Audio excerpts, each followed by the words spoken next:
السلام علیکم ورحمۃ اللہ وبرکاتہ نحمده ونصلی علی رسولہ الکریم اما بعد۔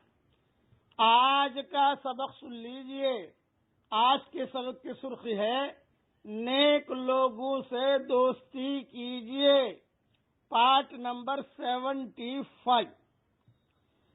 دنیا میں جو دیندار مرد ہوتے ہیں ان کی منگنیاں حوروں کے ساتھ ہو جاتی ہیں، جس کی تفصیل کل میں نے بیان کی تھی، لیکن اس میں سے کچھ باتیں رہ گئی تھی جو آج پوری کر رہا ہوں۔ بعض مرتبہ دنیا میں مرد دیندار ہوتا ہے، بیوی بے دین ہوتی ہے، اور یہ بیوی بہت پریشان کرتی رہتی ہے، بہت ہی تکلیف دیتی رہتی ہے، ایڑی ٹیڑھی ہوتی ہے، اور زیادہ ایڑی ٹیڑھی ہوتی ہے۔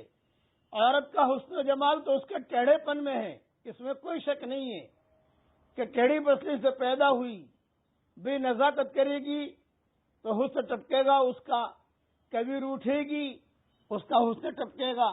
لیکن یہ کہ ہمیشہ روٹھے رہنا اور ہمیشہ جو ہے لڑائی کرتے رہنا، تو کتابوں میں یہ لکھا ہے کہ وہ جو جنت کی حوریں ہیں جن کے ساتھ منگنی ہوئی ہے اس دیندار مرد کی، وہ وہیں سے دعا کرتی ہیں، کہہ رہے او دنیا کی بیگم کیوں پریشان کر رہی ہے ہمارے شوہر کو، کیوں پریشان کر رہی ہے ہمارے شوہر کو، تیرے پاس تو تھوڑے دن رہے گا پھر یہ ہمارے پاس آئے گا۔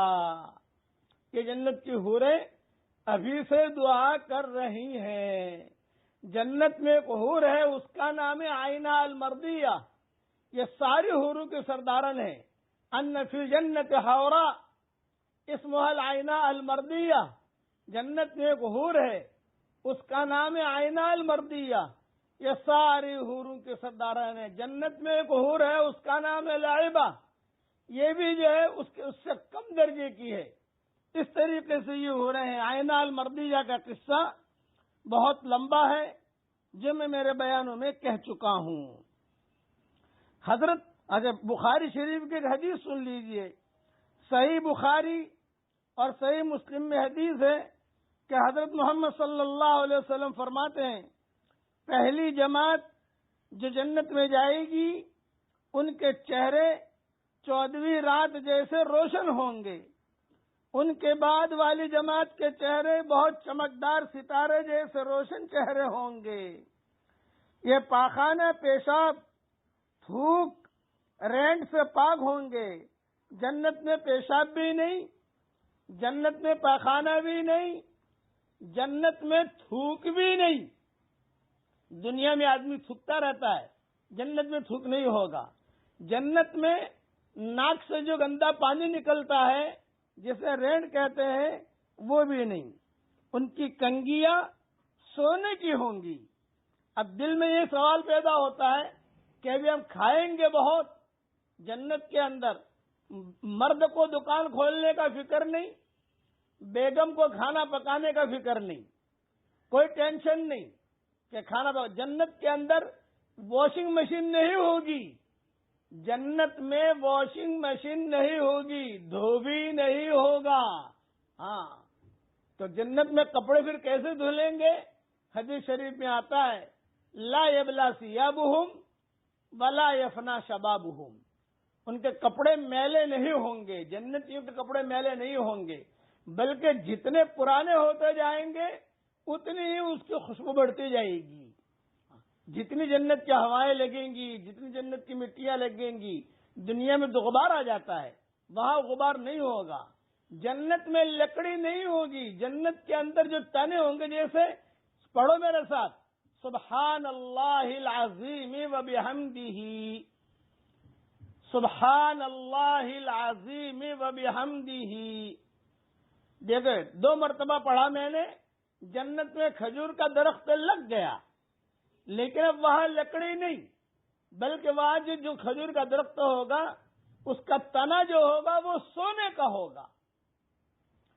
یہ جنت کے اندر یہ چیزیں، جنت میں آئینہ نہیں، جنت میں ٹوائلٹ نہیں، کہیں لکھا نہیں ہوگا مین وومن، مردانہ زنانہ، جیسے دنیا میں ایئرپورٹ پر جاتے ہیں تو کوئی کہتا ہے مین وومن، مردانہ زنانہ، یہ مردوں کا بیت الخلا، یہ عورتوں کا، وہاں نہیں، وہاں وہ چیزیں نہیں ہوں گی۔ اب یہ سوال ہوتا ہے کھائیں گے بہت اور پیشاب پاخانہ نہیں تو پھر سارا کھانا کہاں جائے گا؟ خوشبودار ڈکار نکلی، کھانا ہضم، خوشبودار پسینہ نکلا، کھانا ہضم۔ یہ جنت کا، یہ جنت کی چیزیں یہ ہیں۔ دنیا میں پسینے میں بدبو آتی ہے اور خاص طور سے بعض جگہوں میں زیادہ آتی ہے۔ جنت کے اندر پسینہ نکلے گا لیکن خوشبودار پسینہ نکلے گا، کھانا ہضم، خوشبودار ڈکار نکلے گی، کھانا ہضم۔ میرے والد صاحب رحمۃ اللہ علیہ جب بیان کرتے تھے یہ مضمون تو کہتے تھے جنت میں 7 اپ نہیں ہوگا، یہ جملہ کہتے تھے، اور اسی انداز میں کہتے تھے جس انداز میں کہہ رہا ہوں کہ جنت میں 7 اپ نہیں ہوگا۔ کہ 7 اپ کیا؟ ادھر خوشبودار ڈکار نکلی، کھانا ہضم، خوشبودار پسینہ نکلا، کھانا ہضم۔ ان کے پسینے مشک کی خوشبو والے ہوں گے، ان کی انگوٹھیاں لولو کی ہوں گی، ان کی بیویاں حور عین ہوں گی، ان سب کے اخلاق مثل ایک ہی شخص کے ہوں گے۔ یہ سب اپنے باپ آدم علیہ السلام کی شکل پر 60 ہاتھ کے لمبے قد کے ہوں گے۔ جنت کے اندر کوئی بال نہیں، داڑھی نہیں، مردوں کے لیے داڑھی نہیں، عورتوں کے لیے برقع نہیں، گورے رنگ والے، اچھے اخلاق والے، خوبصورت۔ جنت میں سرما لگانے کی ضرورت نہیں، آنکھوں میں سرما لگا ہوگا آٹومیٹک، جو ہمیشہ سرما رہے گا، آنکھیں سرمگی ہوں گی اور 33 برس کی عمر ہوگی۔ اور جو بھی دنیا میں مرا اور جون سی عمر میں مرا، 100 سال کی عمر میں مرا، 90 سال کی عمر میں مرا، وہاں جا کر جو اس کی عمر 33 سال کی ہو جائے گی۔ بقیہ تفصیل کل انشاءاللہ پوری کروں گا۔ اللہ تعالی ہم سب کو جنت الفردوس میں داخل فرمائے، ہماری قیامت تک کے آنے والی نسلوں کے ساتھ، آمین۔ وآخر دعوانا ان الحمدللہ رب العالمین۔